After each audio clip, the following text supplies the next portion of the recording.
معن كادو سوغايون إنان دايا هاكو سارون كده دوناي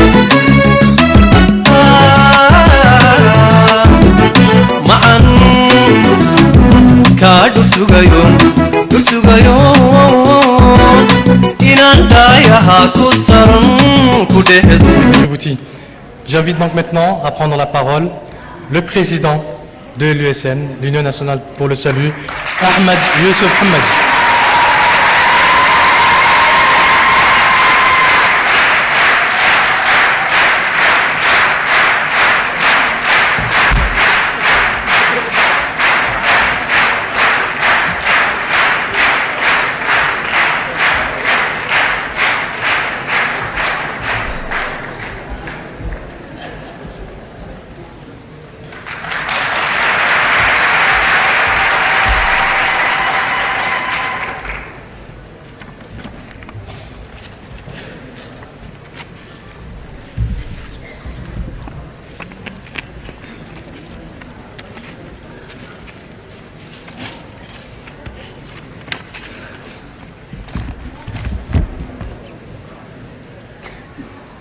بسم الله الرحمن الرحيم الحمد لله رب العالمين ألف الصلاة والسلام على أشرف المرسلين سيدنا محمد صلى الله عليه وسلم صلوا على الحبيب أذكر الله أستغفر الله العظيم الذي لا إله إلا هو الحي القيوم بارك الله فيكم السلام عليكم ورحمة الله وبركاته.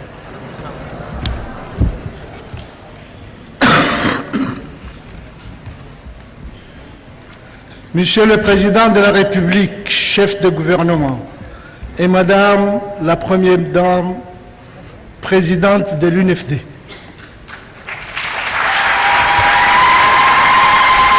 Monsieur le Premier ministre, Monsieur le Président de l'Assemblée nationale, Mesdames et Messieurs les ministres, Mesdames et Messieurs les députés, Mesdames et Messieurs les présidents des partis de coalition UMP et USN, Mesdames et Messieurs les représentants du corps diplomatique ici présents, Mesdames et Messieurs les représentants des organisations internationales ici présentes, Mesdames et Messieurs, Bismillahirrahmanirrahim. Cette cérémonie de signature de l'accord cadre entre le gouvernement djiboutien et la coalition des partis d'opposition ESN, que j'ai l'honneur de présider, constitue aujourd'hui, sans nul doute, une étape importante de la vie politique de notre pays.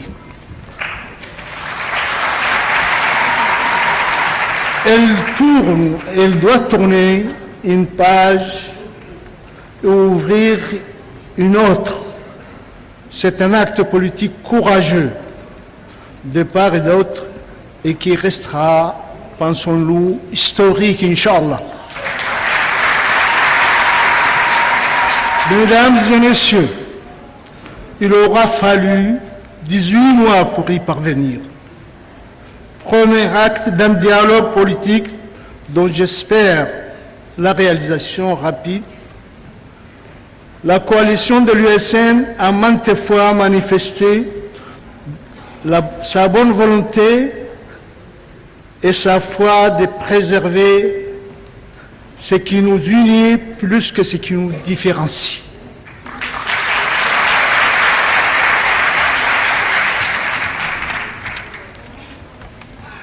C'est-à-dire l'unité nationale, la paix, la stabilité, la justice sociale, l'état de droit, le renforcement de notre démocratie, qui sont toutes capitales.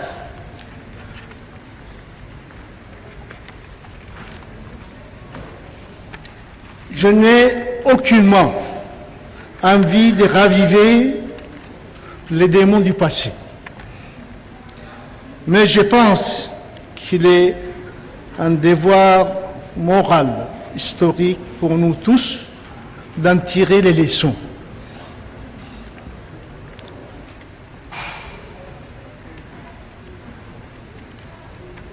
D'en tirer les leçons.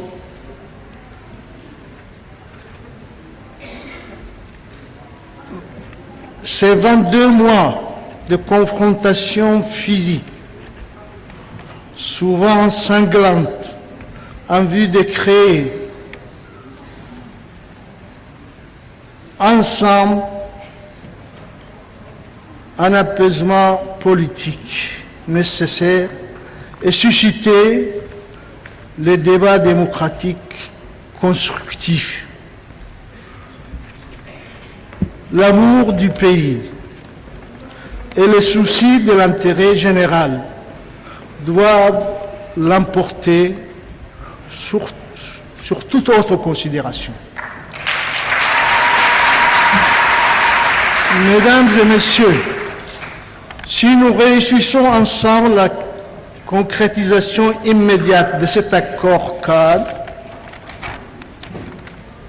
Djibouti, en tant qu'État, en tant que nation, constituera un exemple original à suivre dans le règlement des conflits pacifiques et en Afrique et à travers le monde. C'est une fierté, c'est une occasion qu'il ne faut pas rater, qu'il ne faut pas négliger. Cette considération doit habiter le cœur de tous les citoyens djiboutiennes et djiboutiens. La paix, c'est ce que nous avons de plus cher. La cohésion nationale est nécessaire. Le plus difficile n'est pas derrière nous, mais il est à venir. Signer une bonne chose. Signer, c'est une bonne chose. Mettre en œuvre nos engagements réciproques pris ici aujourd'hui sera essentiel. D'où mon appel solennel au chef de l'État, M. Ismaël Omar Guelleh, et chef de gouvernement qui a tous les pouvoirs en sa main, donc la possibilité de nous faire plaisir et sauver pour l'avenir le pays comme nous avons accouché ensemble du désir de l'application de l'accord de paix, la réalisation importe à nous tous, mais surtout à ceux qui détiennent les rênes du pouvoir aujourd'hui, à commencer par le président de la République et chef de gouvernement, et à tous les membres du gouvernement, aux assemblées et à tous les citoyens conscients de la situation, de la gravité et de la nécessité de dépasser toutes les difficultés pour aboutir définitivement à l'accord qui satisfera et que tous les Djiboutiens attendent.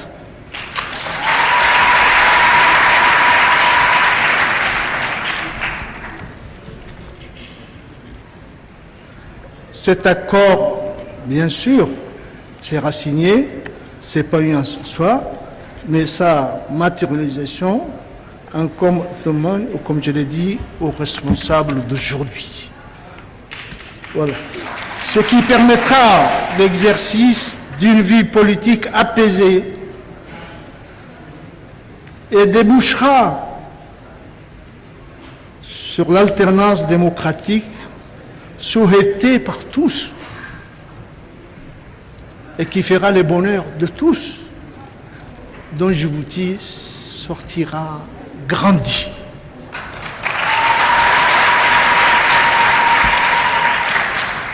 Mesdames et messieurs, nous avons, en tant qu'opposants et tout ça, certainement notre part des responsabilités, dans la mesure où nous voulons le changement. Mais ça appartient à tout le monde, je pense, dès lors que nous appartenons au même pays, dès lors que nous avons les mêmes soucis, de même que nous aimons tous les pays,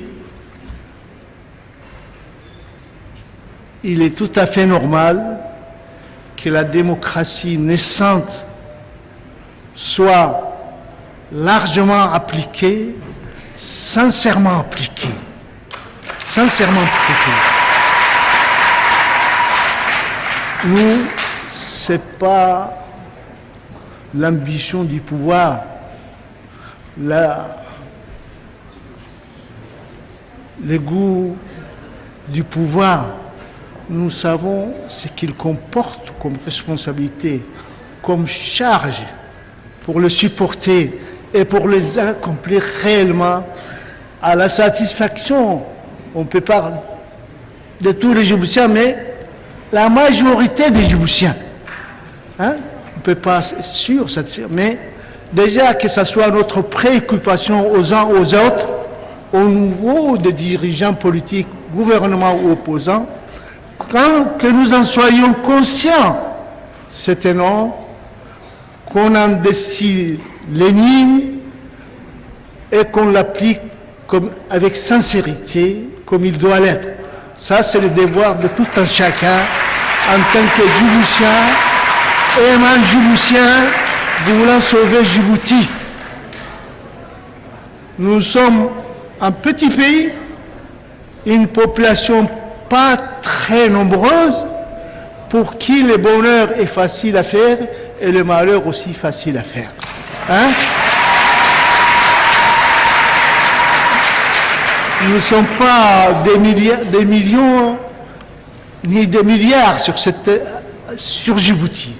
C'est à la fois un handicap et une chance. Je crois que dans notre cas, c'est plutôt une chance.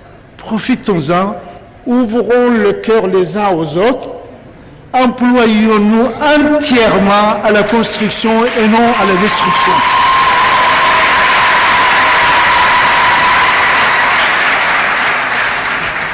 Avant de conclure, je voudrais adresser ici un vif remerciement aux personnalités politiques des deux partis qui ont travaillé, chacun à sa façon, très souvent, ainsi attelant, sachant qu'il ne peut pas y avoir d'autre sortie des crises sans concertation, sans accord. Je les remercie tous, les deux partis. Qu'il s'agisse du président de la République, du gouvernement, de l'UMP ou de l'USN. Je vous en remercie. En cela, il me semble que la dernière fois que j'étais dans cette salle, c'est il y a 2003, au moment des derniers accords de paix. Comme j'ai dit, je ne reviendrai pas sur le passé, mais l'histoire nous édifie, nous instruit et nous éclaire les champs à parcourir, éclaire le chemin à parcourir, et comme je l'ai dit plus haut, ces leçons doivent nous suffire pour qu'on ne retombe pas dans les mêmes erreurs. Ce serait très grave. Et il ne dit pas qu'on s'en relèvera. Qu'on s'en relèvera. Alors ça doit être le souci des uns et des autres de dépasser les clivages, la division. Et alors je disais, je voudrais remercier très sincèrement les personnalités politiques des deux partis qui ont travaillé sans relâche, durement, dans les différentes étapes de ces négociations pour ce qu'on aboutit aujourd'hui à la signature de l'accord de cadre. Alhamdulillah Rabbil Alamin. Que Dieu soit remercié.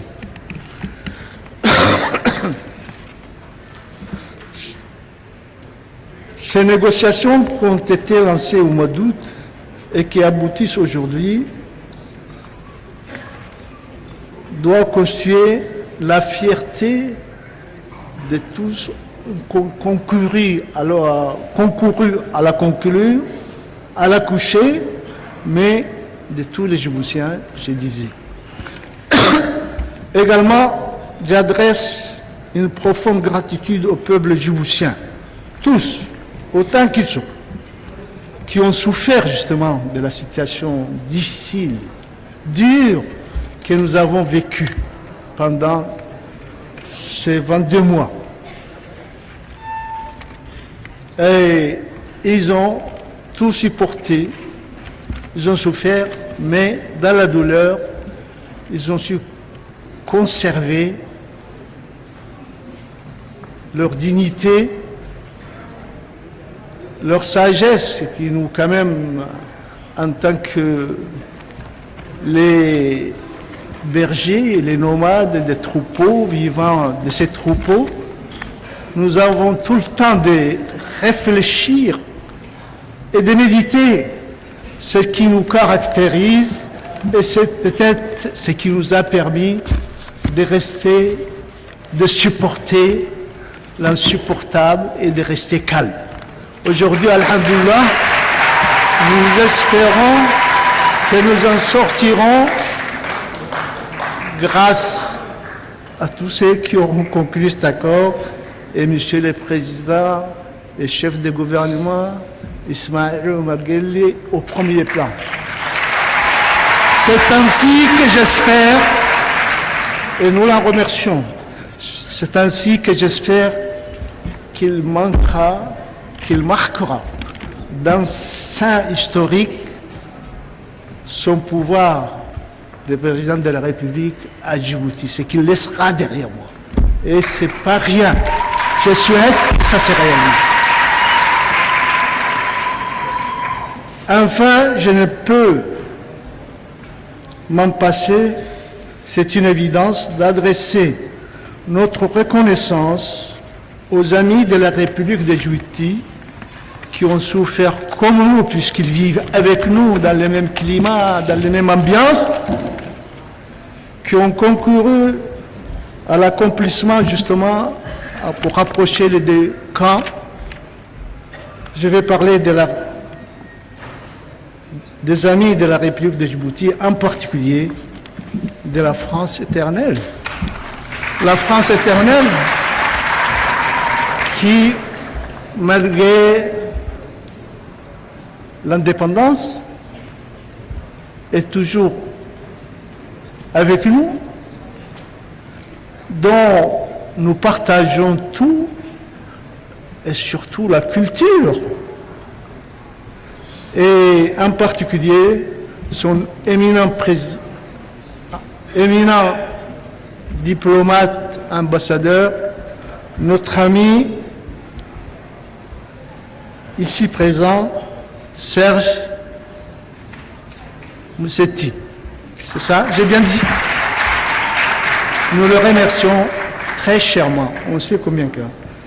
Nous remercions également l'Union européenne et ses représentants qui ont œuvré pour que l'accord de paix, l'accord aboutisse. Et je n'oublierai pas le représentant de la grande nation qui est les États-Unis d'Amérique et les représentants ici présents des institutions internationales et de l'ONU. Je les ai remerciés très vivement.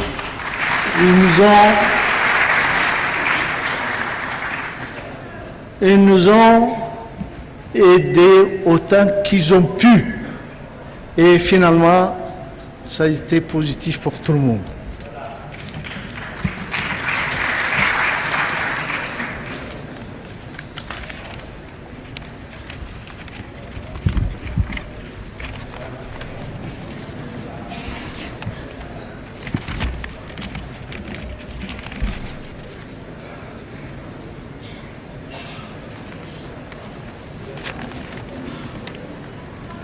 Je pense particulièrement... J'avais dit tout ça.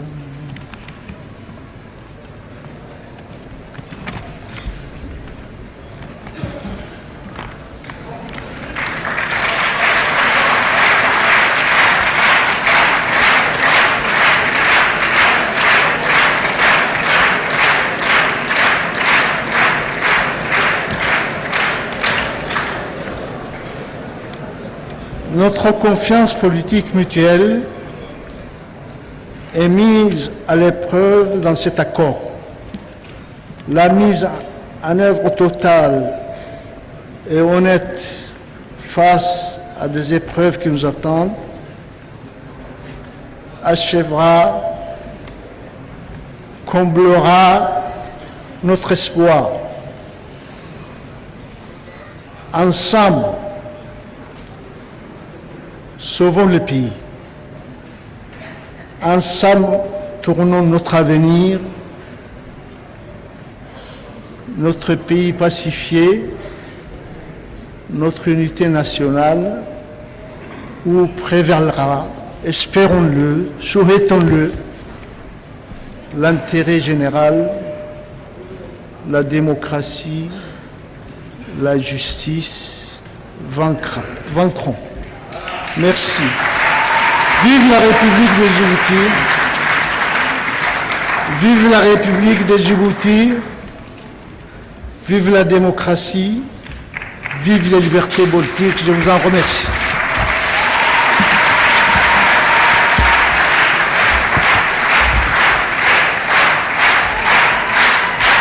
Et nous vous en remercions également, Monsieur le Président de l'USN, Monsieur Ahmed Youssouf Hammed. Donc,